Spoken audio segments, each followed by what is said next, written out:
کہ ہم جب اتنے سب مل کر امام حسین رضی اللہ تعالیٰ عنہ کے نام پر کمیٹی کی دعوت پر اگر آ سکتے ہیں تو میں کہتا ہوں جو اللہ کا منادی جو ندا دیتا ہے وہ کس کے لیے بلاتا ہے؟ وہ اللہ کے نام سے ہی شروع کرتا ہے نا، یعنی اللہ کے لیے وہاں بلایا جا رہا ہے، ہم میں سے کوئی نہیں جا رہا ہے۔ تھوڑا احساس کیجئے، 5 وقت کی شروع کیجئے، بھلے فجر سے شروع کرے، ظہر سے شروع کرے، عصر سے شروع کرے، کوئی ایک سے شروع کیجئے، اس لیے کہ ہم جتنے بھی بڑے بڑے کام کر رہے ہیں وہ سب نفل میں داخل ہوتے ہیں،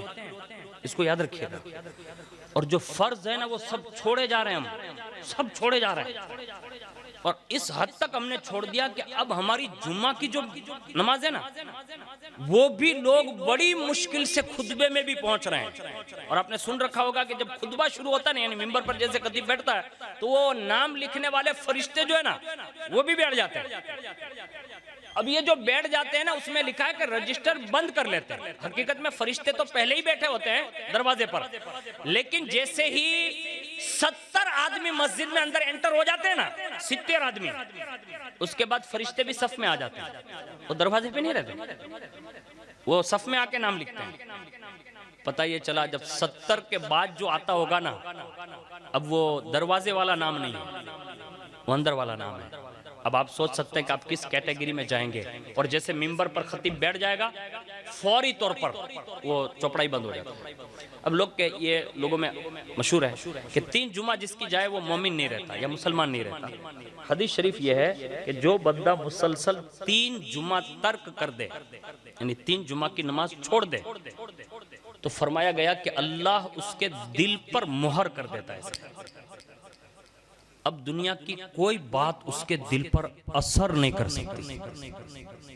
اب کہیں ایسا تو نہیں کہ اللہ نہ کرے کہ کہیں ہماری ایسی جمعیں تو نہیں چلی گئی کہ جس کی وجہ سے ہمارے دل پہ کہیں مہر نہ لگا دیا گیا ہو۔ اور اللہ خود قرآن میں فرماتا ہے جو کفار کے حوالے سے ہیں، ختم اللہ علی قلوبہم، یعنی اللہ ان کے دلوں پر مہر کر دیتا ہے۔ اب قدرت کی مہر لگنے کے بعد تقریریں نہیں، پوری کتابیں اگر اس کو نچوڑ کر پانی میں لوگ پی جائیں نا تو بھی کچھ نہیں ہوگا، کیونکہ ہم فرض کے تاریخ ہیں، باقاعدہ فرض چھوڑے جا رہے ہیں، واجبات چھوڑے جا رہے ہیں، احکام الہی کی دھجیاں اڑائی جا رہی ہیں، اور لوگ اس کو غلط بھی تصور نہیں کرتے۔ جیسے اس کی سادہ مثال میں ایک پیش کر کے اپنی گفتگو ختم کر دوں اسی پر۔ قیامت کے دن تو سب کو اٹھنا یہ کنفرم ہے کہ نہیں ہے؟ بولیے بھائی، کیونکہ یہ ہمارے ایمان کا حصہ ہے کہ مرنے کے بعد دوبارہ اٹھائے جائیں گے، قیامت میں سب کو اٹھنا ہے۔ مجھے بتائیے قیامت میں جب سب کو اٹھنا اس بات کا یقین ہے تو ہم نے قیامت کے دن کی کیا تیاری کر رکھی ہے؟ کوئی نہیں، اور اس میں سب سے پہلا سوال نماز کا سوال ہے۔ تو ہمیں اور آپ کو یہ چاہیے کہ اسی دوسری مجلس میں محبت رسول کا نسخہ میں نے جو بتایا نا کہ اللہ کا محبوب بننا ہوں تو میں حضور کی اتباع کرنی ہوگی۔ حضور 50 وقت کی لے کر آئے تھے، واپس تشریف لا رہے ہیں نا تو موسیٰ علیہ السلام نے 5 کروا دی ہے، لیکن رسول اللہ پھر بھی تہجد بھی فرض پڑھا کرتے تھے، یعنی حضور پر یہ تہجد بھی فرض تھی،